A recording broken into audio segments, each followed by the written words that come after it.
Hi everyone, I'm Debbie Roberts, owner and financial advisor at Property Apprentice. Join us today for the Week in Review, where I talk about current events for the everyday investor and home buyer. Our topics for this week: topic number one from REINZ on the 13th of May, lull in property values present home buyers rare opportunity. Topic number two from Stuff on the 15th of May, people selling their home within 3 years could be facing a loss, new report finds. Topic number three from interest.co.nz, 15th of May. Housing sales and selling prices both edged lower in April, with REINZ saying buyers are being picky. Topic number four from RNZ on the 15th of May. Falling interest saving home loan borrowers $2.2 billion, banks say. Topic number five from Oneroof on the 14th of May. Tony Alexander, reasons to be cheerful, but don't expect a boom anytime soon. So first up this week in review, topic number one, RNZ on the 13th of May. Lull in property values present home buyers rare opportunity. According to property data firm QV, Quotable Value, first home buyers currently have a rare chance to enter the housing market. While nationwide property values increased slightly by 0.1% in the 3 months to April, they remained 1.33% lower than the same time last year. Auckland and Wellington saw more significant annual declines, with values falling 2.89% and 4.11% respectively. Despite these drops, QV noted early signs of stabilisation, particularly in major centres as sentiment in the market begins to shift. Although interest rates are starting to fall, the expected rapid rise in prices hasn't materialised due to cautious buyer behaviour and a surplus of listings. This environment is creating favourable conditions for first home buyers and new investors, especially in parts of Auckland where prices are in the $700,000 range are increasingly common. Many of these buyers are gravitating towards townhouse developments. In Wellington, high listing volumes are placing downward pressure on prices.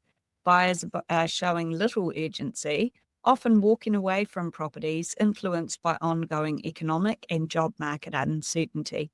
Christchurch stands out as an exception. Values there rose 1.35% year on year and 0.88% over the quarter. The city's market is considered balanced, with well-located and well-presented homes selling steadily. Buyers have more negotiating power and overall market activity remains stable. Second topic for this week in review from Stuff on the 15th of May. People selling their home within 3 years could be facing a loss, a new report finds. According to Cotality New Zealand's latest pain and gain report, homeowners who sell within 2 or 3 years of purchase are increasingly likely to incur losses. In the first quarter of 2025, 90.8% of property resales were made at a gross profit, down slightly from 91.1% in quarter 4 2024. The median gross profit dropped to $280,000 in quarter 1, compared to $298,000 in the previous quarter and a peak of $440,000 in late 2021. Meanwhile, the median resale loss remained stable at $50,000, continuing a 3-year trend of losses ranging between $50,000 and $60,000. Despite recent property value declines, still about 16% below the early 2022 peak, most long-term owners are selling at a profit. The typical profitable resale involved in a property held for 9.1 years, highlighting how longer ownership generally shields sellers from market volatility. Ownership duration wasn't the only factor influencing resale outcomes. Property type also played a role. Only 8.4% of houses sold at a loss in quarter 1, compared to 32.8% of apartments. Apartment losses were often attributed to personal circumstances rather than broader market trends. Median resale losses were higher for apartments at $63,000 than houses at $49,000, while resale profits were $128,000 for apartments and $280,000 for houses, reflecting their typically lower purchase prices. Cotality New Zealand's chief property economist said that while a sharp market rebound isn't expected, easing interest rates should gradually support property values and profitability throughout the rest of 2025. If you'd like to learn more about investing in property, join me at one of our free events called How to Succeed with Property Investing. I'll discuss strategies for successful investing from my perspective as an experienced investor and a financial advisor, and all of our free events are available live online. Check out propertyapprentice.co.nz for upcoming dates and register today. We don't sell property, so it's all about increasing your knowledge to reduce your risk. If you've already been to one of our free events and would like to find out more about how we can help you to reach your financial goals, you can also book a no-obligation phone call or meeting with my husband, Paul Roberts, via the website. That's propertyapprentice.co.nz. Topic number 3 from interest.co.nz on the 15th of May. Housing sales and selling prices both edged lower in April, with REINZ, or REINZ, saying buyers are being picky. Both property prices and sales volumes declined in April, according to REINZ, which attributed the slowdown to seasonal market cooling. Nationwide, 6,427 rental properties were sold in April. That's a 17.6% drop from March's total of 7,797. However, sales were still up 9.5% compared to April 2024. The national median sale price dipped to $781,000. That's down $9,000 or 1.1% from both the previous month and the same time last year. The REINZ House Price Index, which adjusts for property type and location, also fell 0.3% year on year and month on month. Some regions saw more pronounced declines. Oneroof recorded the largest monthly drop at 2.5%, followed by Auckland's Rodney, down by 2.2%, Waitakere and Manukau both down 2.1%, and Napier down 2%. REINZ Acting Chief Executive Rowan Dixon noted that while sales activity has increased compared to a year ago, prices are still falling due to a high volume of listings. Buyers remain price sensitive and are showing a willingness to consider alternatives when asking prices appear too high. Topic number 4 from RNZ on the 15th of May, falling interest saving home loan borrowers $2.2 billion, bank says. BNZ estimates that declining interest rates could deliver about $2.2 billion in savings to New Zealand mortgage holders over the next 6 to 12 months. While mortgage rates have been falling steadily since mid-2024, the financial relief for households will only become apparent as fixed-term loans come up for renewal. The average 2-year special home loan rate has dropped from nearly 7% to around 5%, and the official cash rate has declined from a peak of 5.5% down to 3.5%. BNZ Chief Economist Mike Jones noted that these benefits take time to reach household budgets, which explains the continued sluggishness in the economy. He said most of the financial boost is still on the horizon, and how households choose to spend it will influence the economic outlook. Jones suggested that while some of the extra cash will go towards covering essential expenses, there's potential for modest increases in discretionary spending, such as hospitality, travel, and tourism.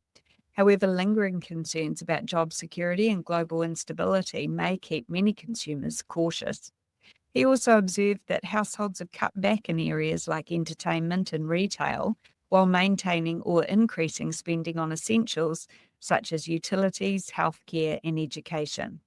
Although inflation has eased, it continues to weigh on consumer confidence and behaviour. Despite some support from lower interest rates and a relatively strong rural sector, Jones expects New Zealand's economic growth to remain subdued.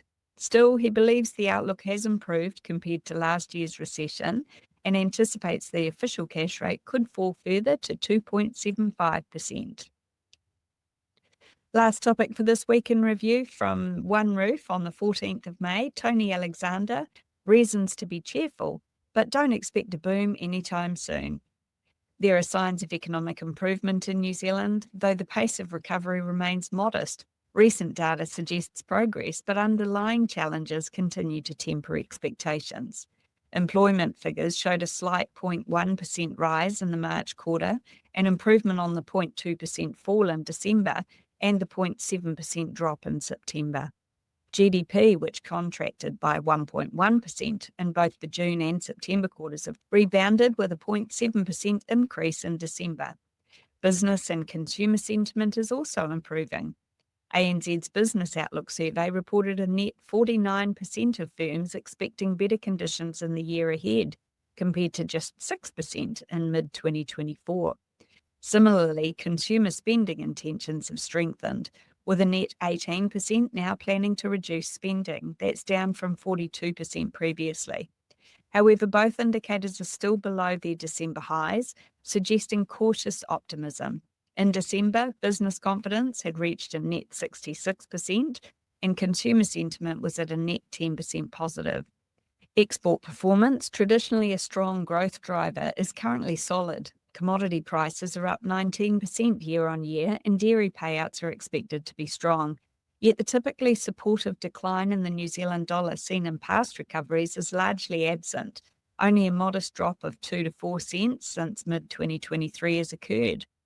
This limited currency depreciation, combined with rising input costs for exporters, is dampening the potential boost to local economies. Adverse weather events like droughts and floods are also suppressing regional spending outside of farm repair. Consumers continue to feel the strain of high living costs, particularly for essentials like food, electricity, and rates, especially potentially. Meanwhile, government spending is being reined in to manage debt, and the Chinese economy, New Zealand's largest trading partner, remains sluggish. Other constraints include an oversupply of townhouses in some regions, global uncertainty from trade tensions, and slower migration. These factors, along with compressed business margins and cautious bank lending, point to a restrained economic upturn in 2025. This subdued recovery has implications for businesses. With revenue growth limited and costs still rising, cash flow will remain tight. This environment is contributing to a rising number of business closures, a trend already underway and likely to continue as the Inland Revenue Department recovers pandemic-related debts. Business owners are advised to closely monitor receivables and temper expectations for bank lending. Caution is expected to dominate credit decisions throughout the year. With interest rates easing, house prices stabilising and new opportunities emerging in key regions like Auckland and Wellington, now could be the perfect time to take your next step, especially if you're a first home buyer or looking to grow your portfolio. Join us at one of our free events called How to Succeed with Property Investing. These events are all available online, so you can gain valuable insights and strategies tailored to today's market conditions. And because they're live events, you have the ability to ask questions while you're online. Whether you're an experienced investor or just getting started, this free session will equip you with the key tools and insights to make confident, informed decisions. Don't miss out. Register for one of the free events today and take the next step towards achieving your financial success. In our free events, I'll also tell you more about how we can help our clients to achieve their investing goals. So if you're interested in finding out more about what we do, visit propertyapprentice.co.nz today and register for one of our free events. If you've already been to one and you'd like to know more about how we can help you on your journey, book a no-obligation phone call or meeting with my husband, Paul Roberts, through our website. That's propertyapprentice.co.nz. Thanks for listening. Hey there, want to stay on top of the latest property news and trends? Subscribe to the Property Apprentice podcast for weekly updates that will help you to navigate the market like a pro. We cover everything from insider tips to expert interviews, so you'll always be in the know. And don't forget to ring the bell and hit that subscribe button here on our YouTube channel for even more helpful content to boost your property journey. Check out the link in the description to subscribe to the podcast, and we'll see you in the next episode. Happy investing.